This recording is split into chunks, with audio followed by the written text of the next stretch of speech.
Okay, so ini adalah customer yang order 2 in 1. Okay, lain punya barang tapi order dekat dalam satu order.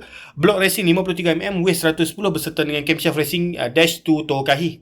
Hai guys, hari ni kami nak menunjukkan merchandise terbaru kami daripada YouTube Wan Rizwan. Rise and bias.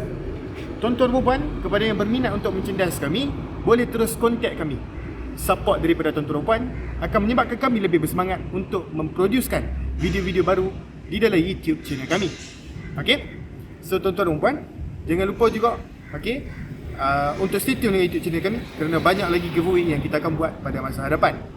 Jom kita tengok video kita selepas ini.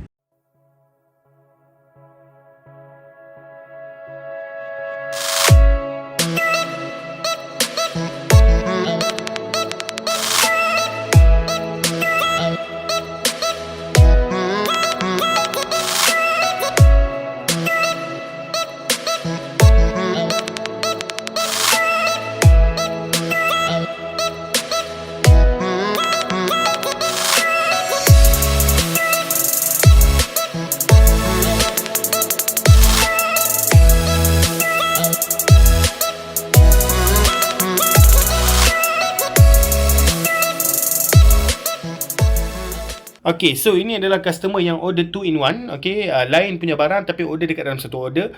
Block racing 53mm, weight 110 beserta dengan camshaft racing dash to Tokahi. Okay, terima kasih kepada customer. Kita akan post dalam masa terdekat. Dan ini adalah carburetor OKO Racing, bosku. Carburetor OKO size 34 round top punya model.